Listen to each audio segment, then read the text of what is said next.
ಶಾಸಕರಾಗಲಿ ಅವ್ರ ಮನೆಯವರಾಗಲಿ ಇದರಲ್ಲಿ ಯಾವುದೇ ಹಸ್ತಕ್ಷೇಪ ಇಲ್ಲ. ಕಾರ್ಯಕರ್ತರೇ ಸ್ವತಃ ರೆಡಿಯಾಗಿ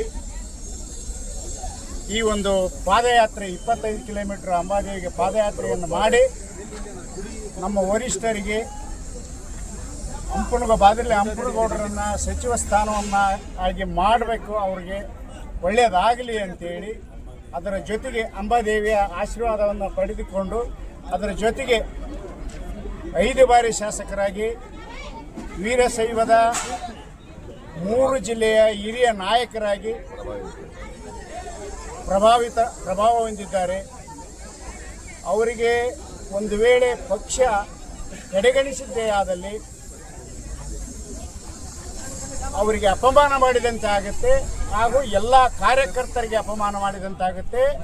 ದಯವಿಟ್ಟು ಸ್ವಲ್ಪ ನಮ್ಮ ವರಿಷ್ಠರು ಅರ್ಥ ಮಾಡಿಕೊಳ್ಬೇಕು.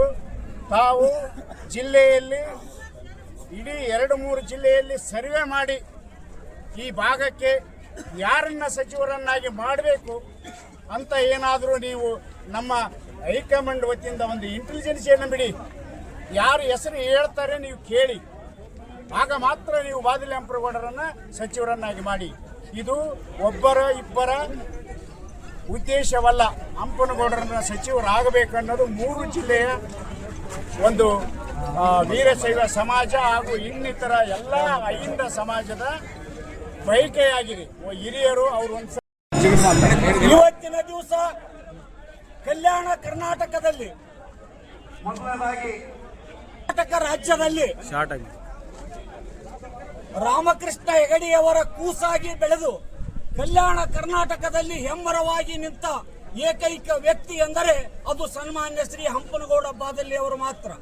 ಅಂತಹ ವ್ಯಕ್ತಿಗೆ ಇವತ್ತಿನ ದಿವಸ ಸಚಿವ ಸ್ಥಾನ ಕೊಟ್ಟಿದ್ದಾದರೆ ಇಡೀ ಕಲ್ಯಾಣ ಕರ್ನಾಟಕದಲ್ಲಿ ಅಷ್ಟೇ ಅಲ್ಲ, ಕರ್ನಾಟಕ ರಾಜ್ಯದಲ್ಲಿ ಕೂಡ ಕಾಂಗ್ರೆಸ್ ಪಕ್ಷ ಬಲಿಷ್ಠವಾಗಿ ಬೆಳೆಯುವುದರಲ್ಲಿ ಯಾವುದೇ ಸಂದೇಹವಿಲ್ಲ.